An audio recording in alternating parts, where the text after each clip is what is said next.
This is a Power 98.7 podcast. Now we're talking.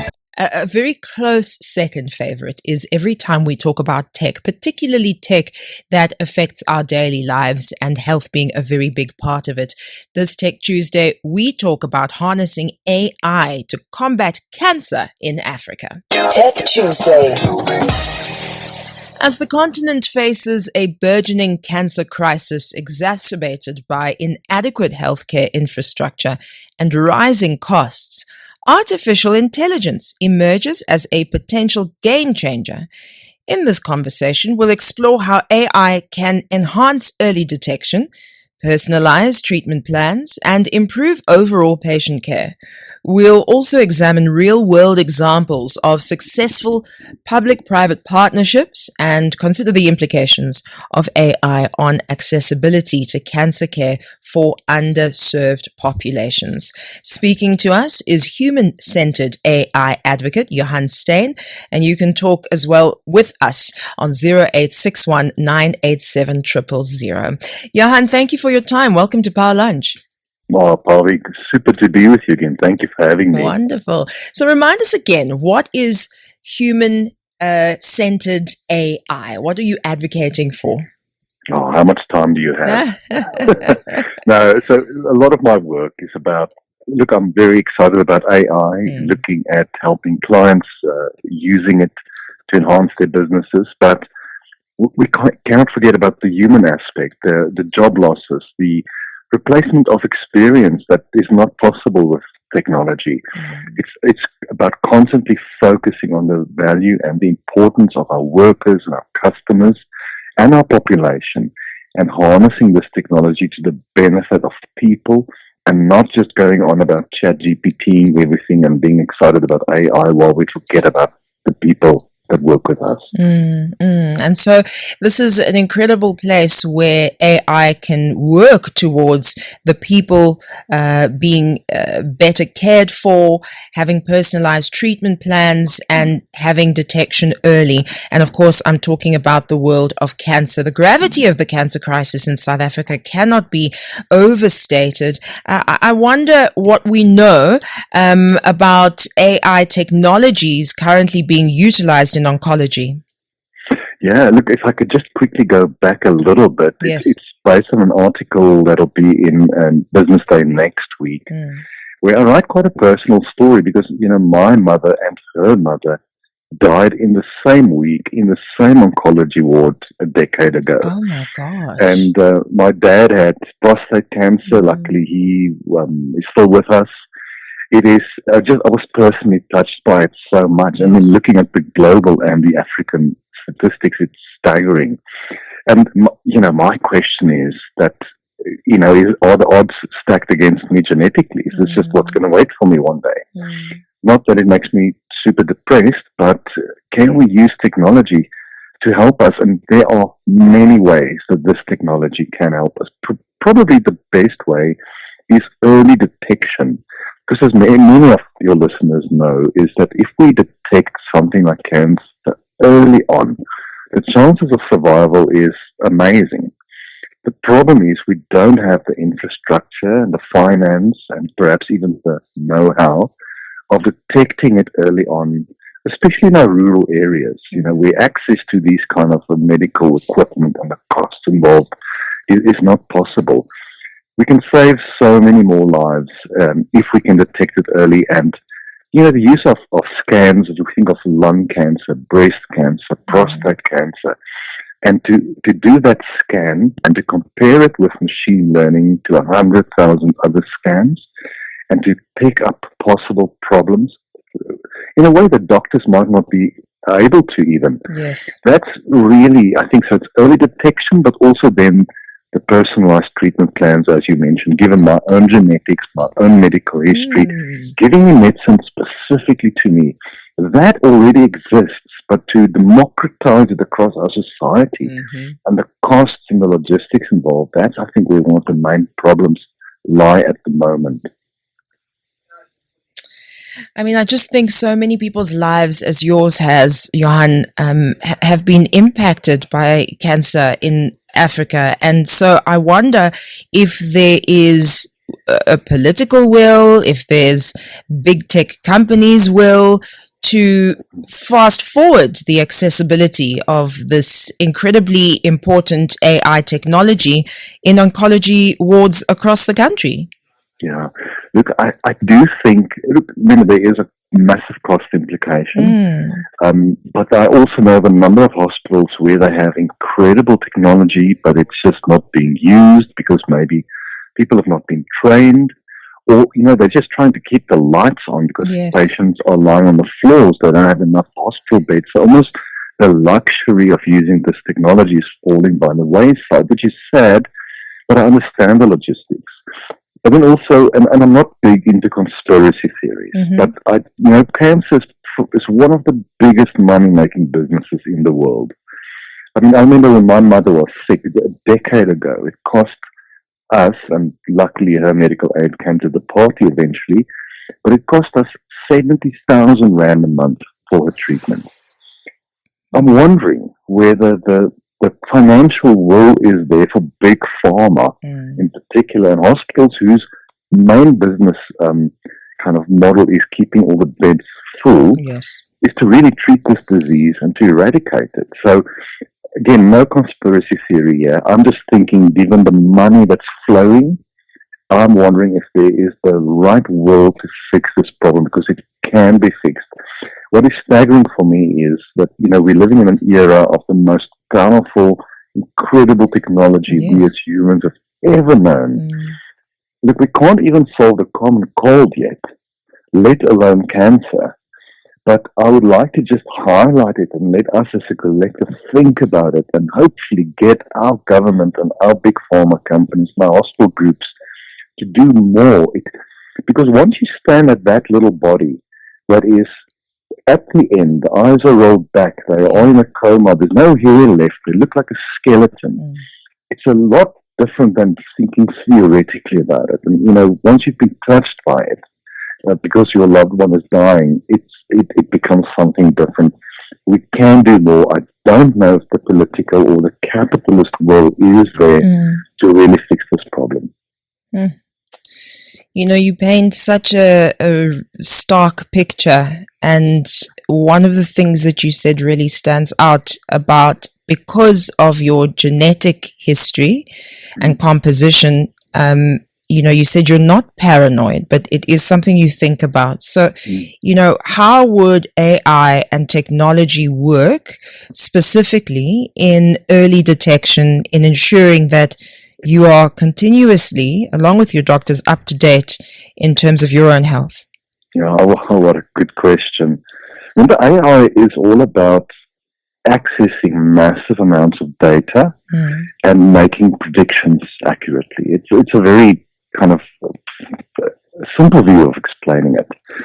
But the more medical data you have on me, and on my family and our genetical history, and whether it's heart disease, cancer, or the things we've been struggling with for years as a family, the easier it is, based on the tests you do on me, on my blood tests and others, to predict what probably will happen. And then you also look at my lifestyle, my kind of whether I exercise, whether I smoke and drink and the like, and you can predict these things. And you can, and I want to use an example. One of my good friends is Dr. Catherine Maloba, who's at Tukkies at University of Pretoria. She's a cancer researcher, but she also does a lot of work with breast cancer. Now, if I remember the stats correctly, she told me that the worldwide statistics on breast cancer is that it will impact 1 in about 8 women. But in Africa and in South Africa, it's around about 2 in 3 women. Wow.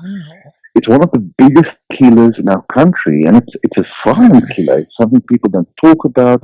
There's a lot of kind of conspiracies around it.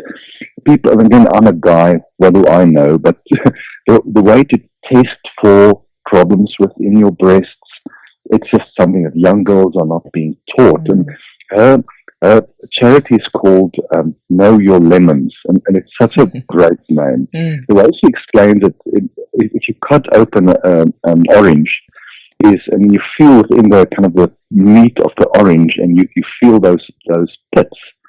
That is a way that she uses to explain women, especially in rural areas, to feel when they touch their breast, to feel whether there's something that should cause them to go to a doctor. But that then leads us to the next issue.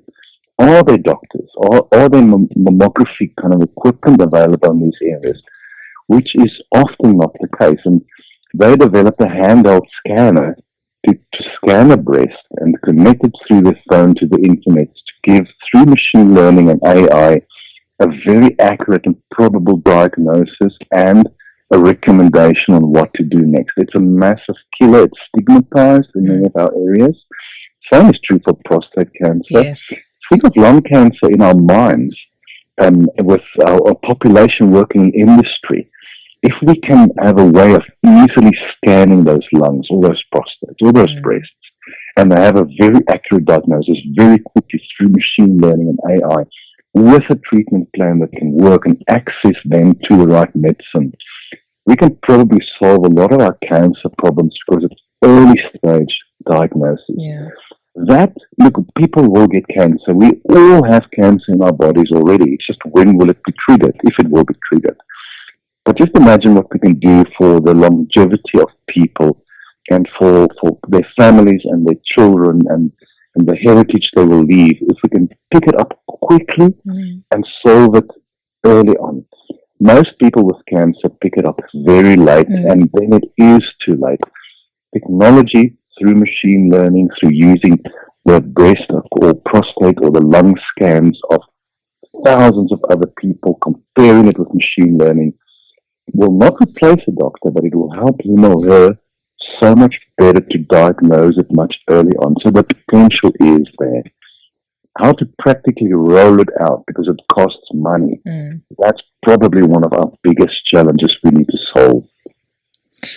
And so, Johan, if money weren't an issue, what could exist in far-flung areas to enable the top oncologists to be able to see more patients through technology?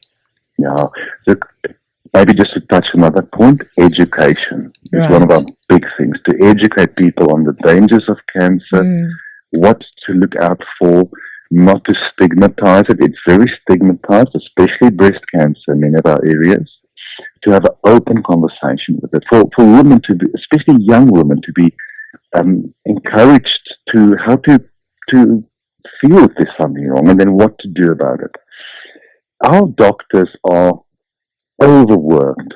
So technology can help with things like automating the scheduling of seeing patients, the scheduling and automation of the diagnoses, the interaction with medical aid schemes or with the government to finance some of this treatment, because I think a lot of our doctors are doing more administrative work than actually doctor work, especially in our kind of public hospitals. There, technology can also play a big role. I've worked with an organization that uses mobile phones to, for instance, and this is not cancer specific, but it will give you an idea. They go to schools in rural areas where they scan the eyes and the ears of young children. Because a lot of children are not necessarily blind or deaf, but they have problems with their eyesight or their hearing. But it's so subtle that they slowly fall behind. They can't see the blackboard. They can't hear the teacher. No one picks up on this, and before you know it, it's 3 years later, and they are so far behind that they drop out of school. It's a wonderful non-profit that's doing that work. We need 1,000 more of them. We need an ecosystem of financing and collaboration.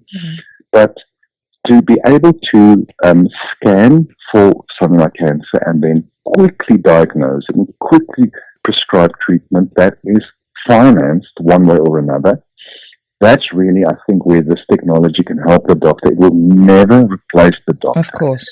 But if we can help the doctors do less admin stuff and treat a lot more patients quickly and accurately, that is, I think, the key of where this technology can help us.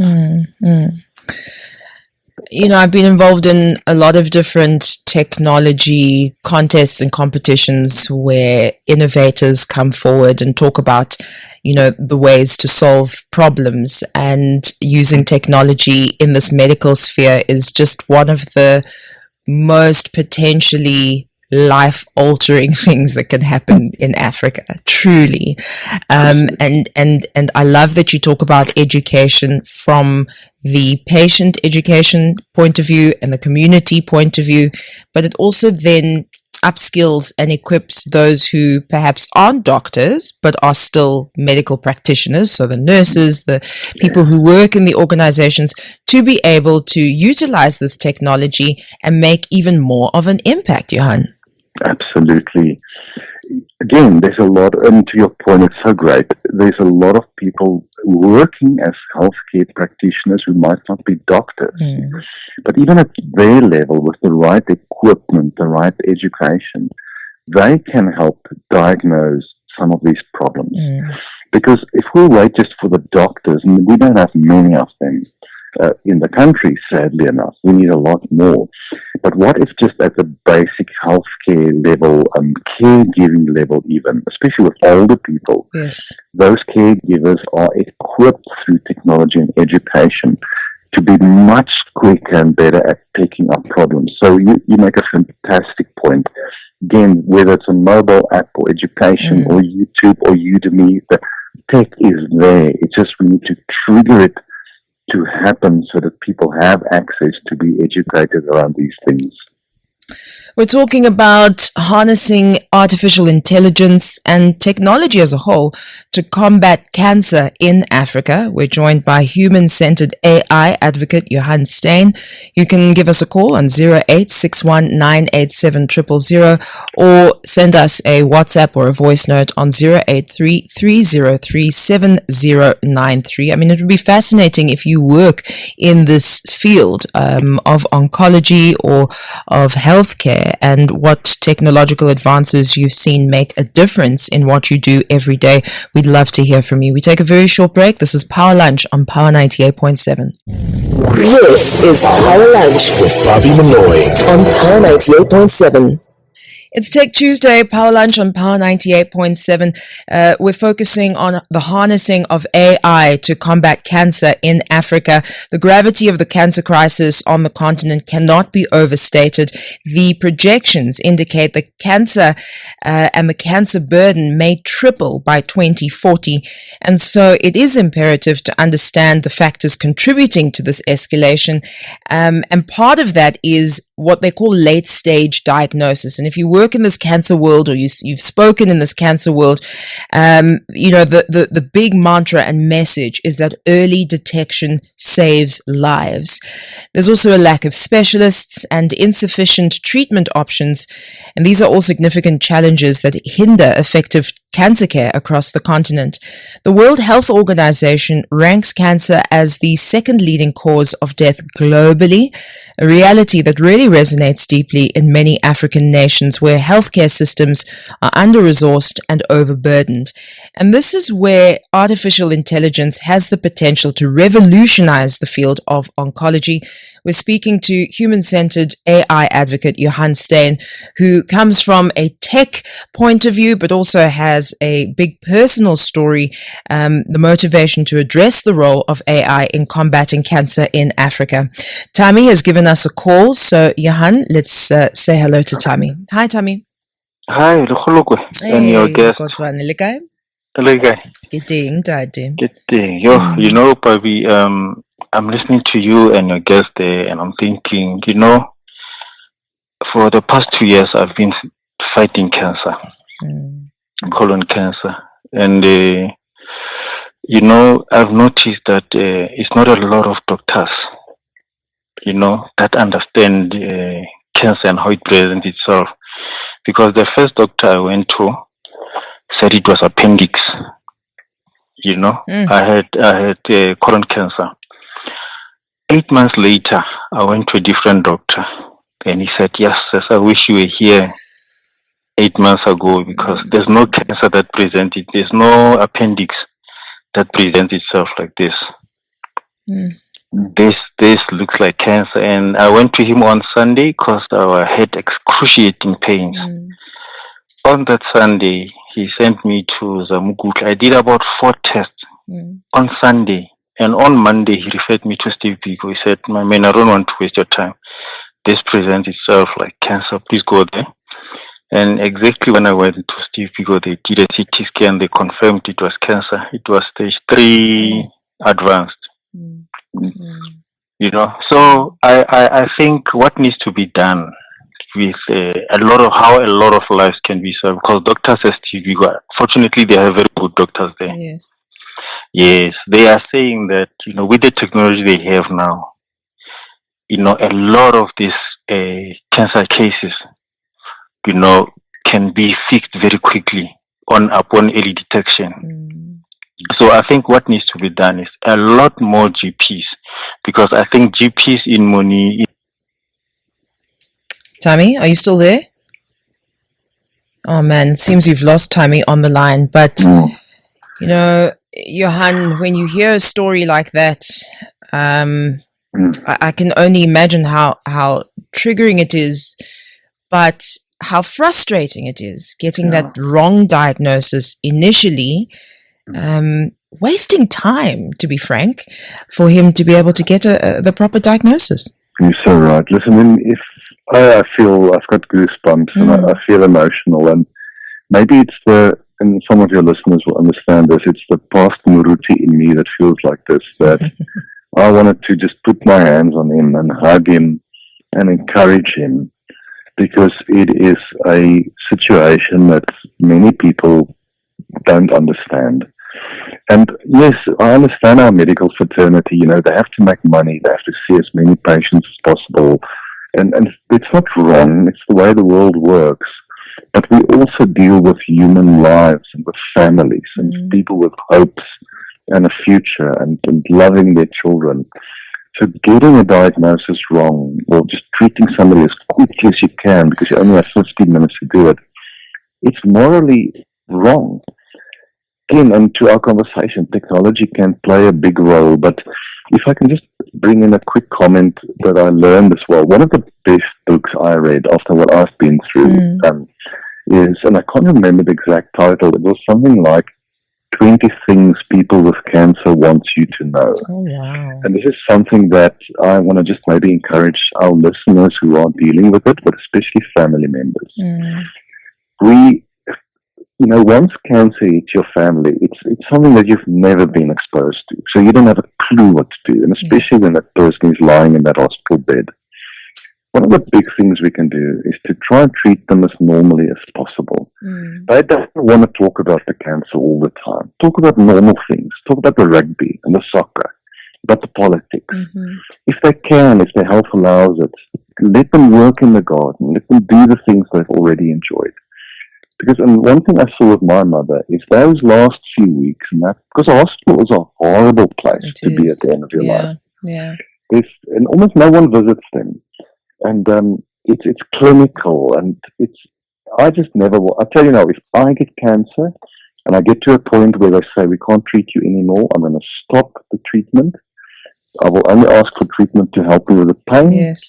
I'm going to work in my garden. I'm going to play with my son. Maybe he's got children by then.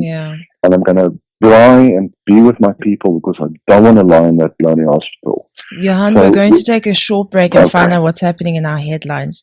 But I want to carry on this thinking, because we talk about diagnosis and we talk about treatment, but there's also that end-of-life care that's also important. And I wonder where AI and technology can assist in that part of the process. So let's continue our conversation, harnessing AI to combat cancer in Africa, in our Tech Tuesday segment after this, your 2:30 Power Headlines. Speak up. Call the Power Line on 0861 987 000. It's Tech Tuesday, and today we talk tech in health with human-centered AI advocate Johan Steyn, talking about harnessing AI to combat cancer in Africa. And we've covered a lot of different points where technology can be used. AI algorithms can find small, hard-to-detect patterns of malignancy that have been missed perhaps by radiologists, particularly at those all-important early stages of the disease. And we know that early diagnosis of cancer is of utmost clinical importance. We'll talk a little bit more about, the treatment throughout the journey of dealing with cancer. But you were coming along with a very interesting point there, Johan, about the 20 things people with cancer want you to know, and some of the almost end-of-life care that, technology may be able to assist in. But most definitely, from a human-centered approach, it's important to bear certain things in mind. You're right. Look, and that palliative care and what organizations like hospice would, for instance, do is so important because, hospice or palliative care means it's the end. There's nothing more we can do for you. So let's treat you in a humane way, manage your pain, hopefully keep your humanity until the end. And the challenge with cancer is, some people get it and it's 3 weeks later and they're gone. Some people get it and it's years of maybe relapsing. It's like a death sentence hanging over your head and your family's heads. And then back to that book about what people with cancer would like you to know. And again, I haven't had it. My family had it. But I think that respect, because it's a very embarrassing and dehumanizing thing to go through when you look like a skeleton, when all your hair is gone, when your eyes are probably rolled back and you are in severe pain.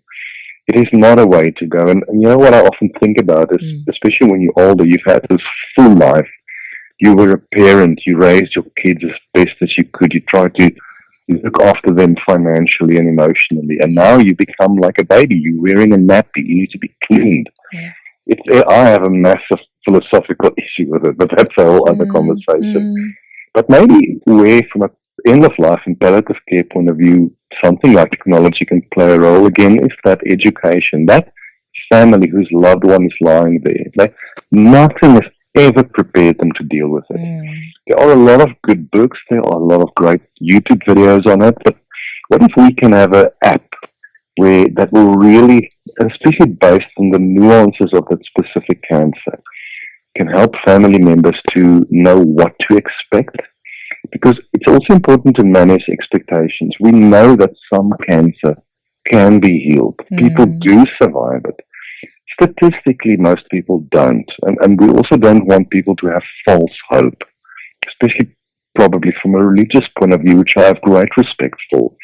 But how do I treat this person? I remember my sister would often go and just wash my mother's hair, even if there weren't a lot left toward the end. But she still wanted to look better than she looked. She wanted to still feel like a woman. She still wanted to have makeup on her face that already looked like a skeleton.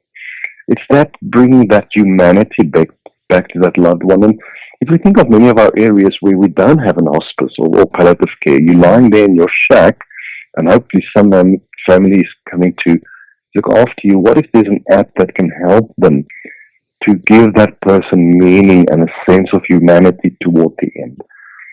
Yeah, I feel very emotional talking about this. That's maybe where this tech can play a role toward the end as well. Yeah, absolutely.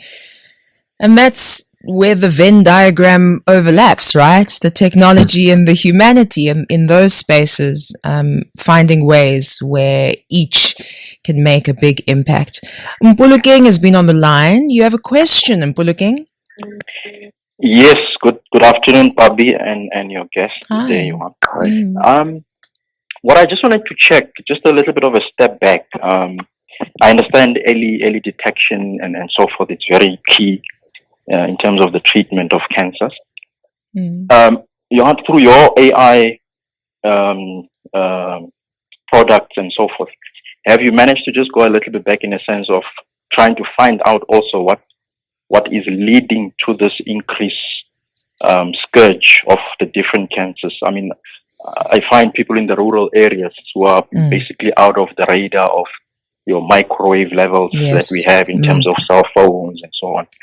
But they also, somehow get the cancer. But just to try and get to the bottom of what has changed, is it the lifestyle? Is it what we're eating?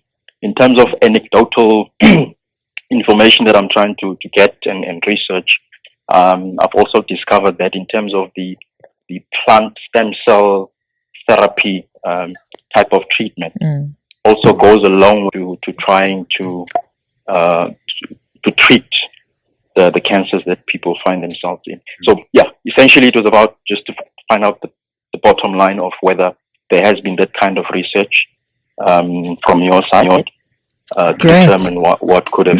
Yeah. Thanks, Mpuluking. I think that's such a great question, because I think sometimes we can, put cancer down to, it's the advancement in all the fast food we're eating, or it's the cigarettes we're smoking. But now we're seeing it even in spaces where perhaps people aren't doing those things. Great question. Johan? It is a fantastic question, because it's obviously about the treatment and early detection. But what is great about this question is, why is it even happening? Yes. Why is it increasing? Now, I can't give you a medical opinion. I don't know. It is, as far as I've read, it is to do with our lifestyles, definitely. It is to do with the food we eat. It probably has to do with radiation from cell phone towers, but I can't give you an authoritative view on that. It's also because we just live longer than we did 100 years ago. So maybe the chance of getting cancer eventually is just statistically there. Our life expectancy 100 years ago or 500 years ago and compared to now is so much more. Are there other environmental reasons? I don't know. And we need to get up, because I can't give you an opinion because I don't know what I'm talking about here. Fair. We need good doctors and scientists, but the point is still, it's increasing. Why is it increasing? It's a very valid point. I don't know. I think it would be worth having a conversation on one of our Health Wednesdays about that. And then he had also asked about treatment and maybe stem cell treatment and, where technology fits in there. Yeah, that's also a great point, because technology can help us kind of access our genetical code. Again, it's very expensive and it's not very available or very democratized, if you would. Sure. But if you can look into my own genetical code with accuracy, why I have a heart problem or a liver problem or a specific kind of cancer, given the data on my history, if we have that, which we often don't, then through that predictive ability of something like AI, we can very probably discover why you have that disease and how to best treat it. The challenge here is we just don't have that medical history. We don't have the finances to actually get into the genetics.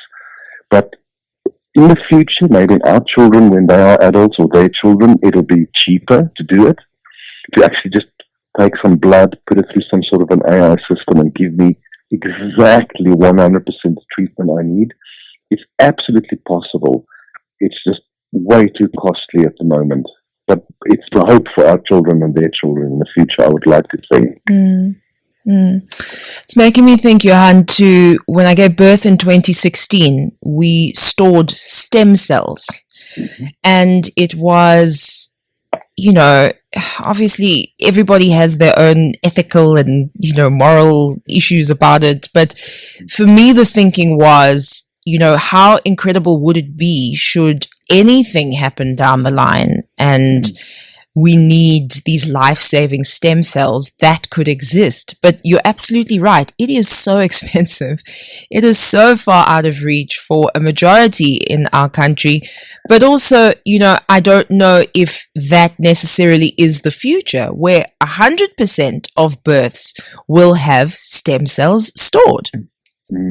Imagine we could do that, because there's a lot around stem cells, just from a scientific point of view, from my limited reading, that is so beneficial for treating us and our children. Can we do it for hundreds of millions of people at a cost that is accessible? Maybe in 30 years. At least the idea is there. And you know what? There are probably ways of treating these kind of diseases that we don't even know yet. And hopefully we will discover through technology and advanced ways of discovering it. Can we get to a place where, with our children and their children, cancer is not a thing anymore? Yeah. It's commonly called. Imagine that. That's why, as humans, we have to push the boundary, keep on inventing, keep on financing research and technology. Just back to my earlier point, I just don't know if the money around what we make around cancer will support the advancements of treating cancer effectively. That's something for our listeners. It's not a conspiracy theory. I'm just wondering. It's such a money-making thing, Let's speak to Nkuli, who I believe is parked on the side of the road so she can talk to us. Hi, Nkuli, you're on the air. Hi, afternoon. How are you, Pabi? Well, thank you. I've got Johan here. Hello. Talk to us. I just wanted to share like our story in the family with regards to the cancer awareness. So we were also involved in such a trauma in 2022. So the situation was like this. My mother-in-law, December time, she visited me. Everything was fine and all that. Even her appearance, she looked healthier, right? So when she went back home, they started to see some changes with her physical appearance. She became like way too, like to a point where like it was just scary. And then her eyes were also yellow. Like when she opened her eyes, literally you could see the yellow color turning into green. And then when they checked the palms of her hands, they were also yellow, even her underface. So they took her to the general practitioner. So the GP, when they took her to, he said it was just jaundice. But then we couldn't like see and express or get to ask the questions because we were far. Right, and then we decided to fetch her so that she can come this side of Pretoria, where we can get her like to perhaps see a specialist. When we got to a specialist, that specialist was like, "You guys came in here very late. This person is having a cancer, and this cancer is probably in stage 4. Because if you start seeing a person with the yellowing of the eyes, like it's going deep and everything." It is cancer. So we're like, what is it that we need to do right now, at least to transfer her life? Because we didn't know the situation. It has never happened before. It was the very first time. Maybe it happened back in the years where we couldn't like figure it out. But then it was the very first time where we had to experience that situation. So they said, no, you need to take her to the hospital, Ellen Joseph in Johannesburg. We did took her there, but then it was already late. But I just wanted to ask the question of saying, if there is somebody who has passed on in the family out of cancer now immediately, and then as an adult as we are, and then we are able to detect it or discover it, should we perhaps like stay alerted or aware that maybe somebody in the family could be like having the very same situation? Yeah. Johan? Pabi, just if you could summarize for me, the line was a little bit bad. If you don't mind. Sure. Nkuli, I'm going to allow you to drive, because I know that you're kind of in a precarious situation, but I'm so sorry that this happened to you, and thank you for sharing your story.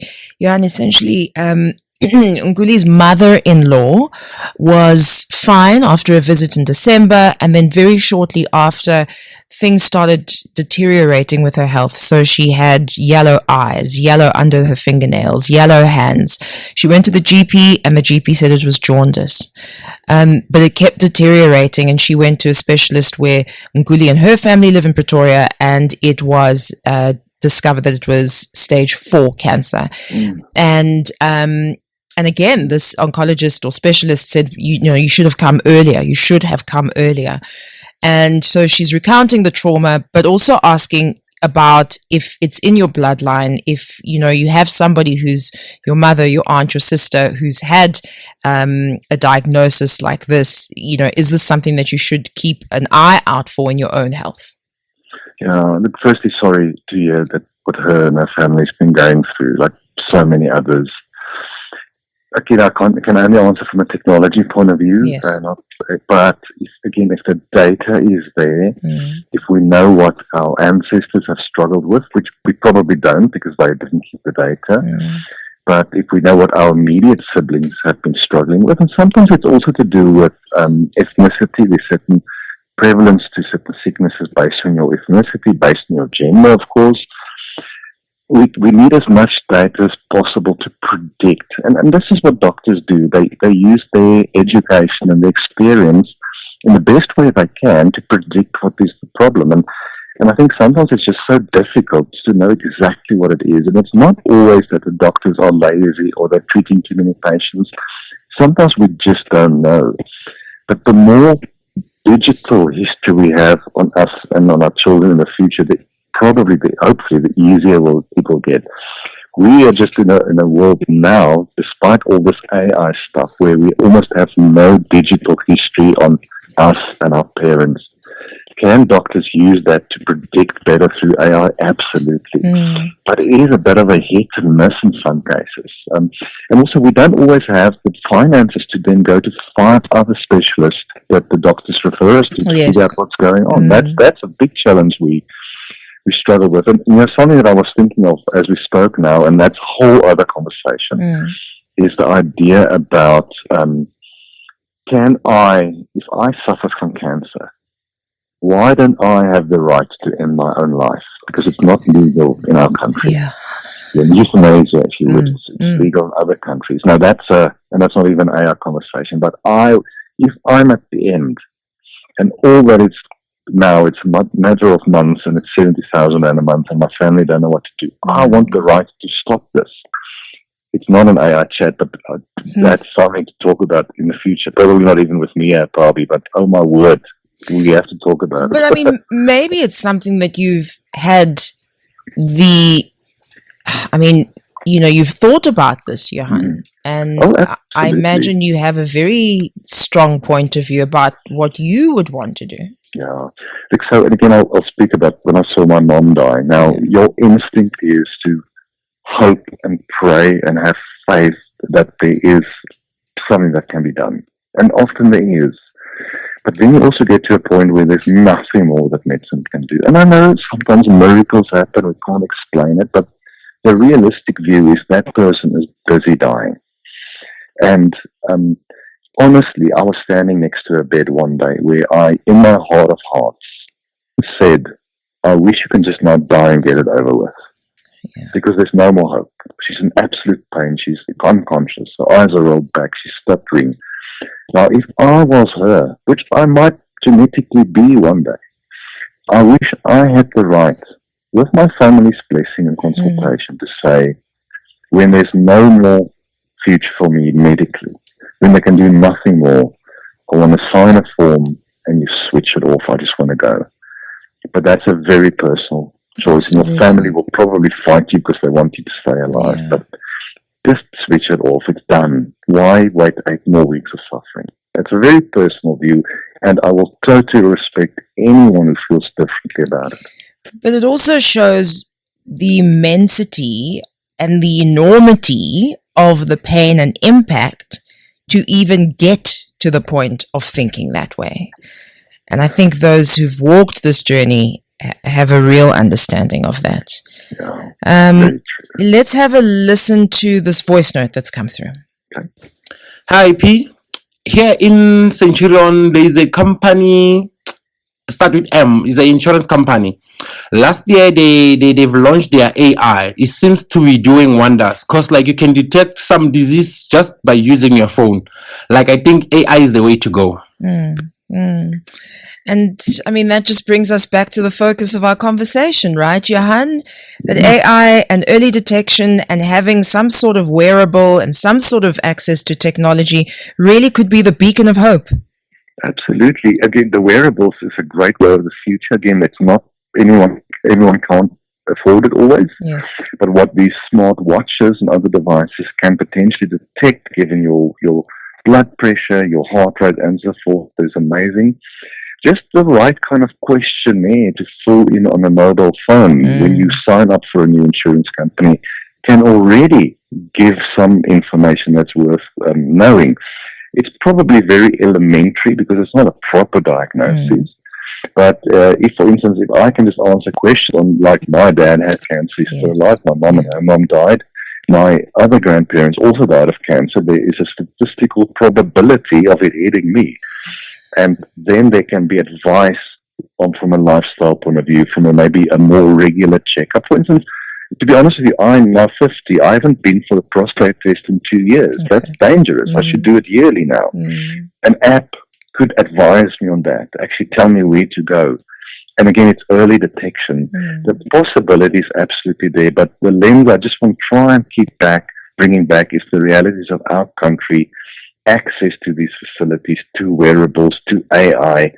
Most people are not even keeping the lights on from a month-to-month basis. So can we make technology accessible to them and finance it in a way that because it has to benefit everyone. It cannot just be people with money. Do you have any hope that the NHI may make a dent in that? I hope so. I've got very strong opinions, pro and against the NHI. I think the point is that we do have a populace where we need to do better at making sure people have access to healthcare, irrespective of where you are on the spectrum. But if it is something that can be funded by government, perhaps by like the World Health Organization or the UN or whoever, there is potentially a way here of democratizing this technology for all. As long as everyone in our country, one way or another, and I'm sorry if it sounds a bit over-optimistic, but we have the ways of giving a chance for a long, good life through technology to everyone in our country. That little kid running barefoot in Soweto today, if it doesn't touch his or her life, then we are just doing armchair philosophy about AI and stuff. Sure. It has to touch them as well. Well, thank you so much for spending this hour with us. Remind us again about the upcoming article and where we can access it. It's going to be in BusinessDay. So I've been writing for them for 3 years. It's on Wednesdays. It's in the companies and markets piece of the paper. So next Wednesday, that article will be in the paper and will also be on my blog, aiforbusiness.net. But again, I'm looking forward to anyone collaborating and asking questions and learning from them. And Pabi, this has been, man, I feel like I need a serious whiskey now. It's been emotional, but great conversation, and I thank you out of my heart for this opportunity. Oh, much appreciated. Johan Steyn, artificial intelligence expert, but he calls himself a human-centered AI advocate. And I feel like that is exactly what we needed for this conversation, harnessing AI to combat cancer in Africa. Thank you so much for being with us on Power Lunch this afternoon. Have a glorious rest of your afternoon, and we'll be together again, God willing, between midday and 3 tomorrow.